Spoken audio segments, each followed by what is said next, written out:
The second circuit, the emotional territorial network of the brain, is concerned entirely with power politics.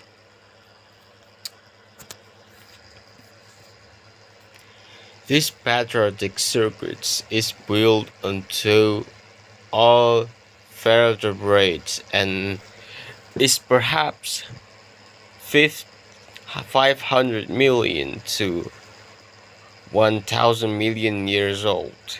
In the modern human, it seems to be centralized in the thalamus, the back brain, or old brain, and is linked with the voluntary nervous system and the muscles. These circuits appear in each newborn when the DNA master tape sends out RNA messenger molecules to trigger the mutation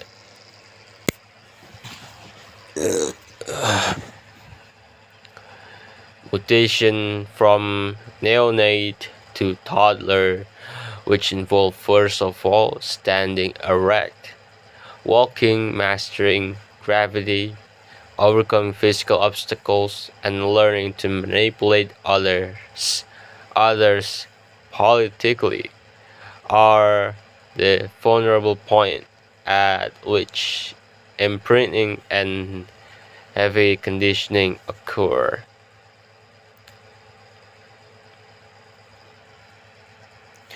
The muscles that perform these power functions are quickly programmed with what become chronic, lifelong reflexes, depending as always the action of the environment. What happens at point of neurological vulnerability, the circuits will organize itself into a strong, dominating role in the pack or family, or a weak, submissive role without going into jungles with the ethologist.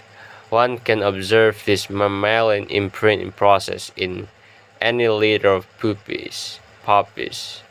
It is very quickly determined who is top dog and who is bottom dog. Status in the pack or tribe is assigned on the basis of preferable signaling system, kinesics, what? In which these muscles reflexes are crucial. All of the emotional games or con listed in the popular psychological game manuals, Dr. Eric Berner, and the transactional analyst are second circuit imprint or standard mammalian politics. To quote from my novel Schrodinger's Cat, most of the domesticated primates of Terra did not know they were primates.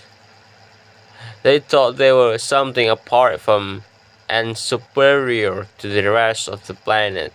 Even Benny Benedict 1 month to go column was based on that illusion. Benny has actually read Darwin once in college a long time ago and had heard of science like ethology and ecology, but the fact of evolution had never really registered on him. He never thought of himself as a primate. He never realized his friends and associates were primates. Above all, he never understood that the alpha males are instead were typical leader of primate bands, and as a result of this inability to see the obvious, Benny was constantly alarmed and terrified by the behavior of himself, his friends and associates, and especially the alpha males of the pack. Since he didn't know it was ordinary primate behavior, it seemed just awful to him. Since a great deal of primate behavior was considered just awful, most of the domesticated Domesticated primates spend most of their time trying to conceal what they were doing. Some of the primates got caught by other primates. All of the primates live in a dread of getting caught. Those who caught were called no good shit. The term no good shit was deep expressions of primate psychology. For instance, one wild primate, a chimpanzee, taught sign language by two domesticated primates. Scientists spontaneously put together signs for shit and scientists to describe scientists she didn't like. She was calling him shit scientist.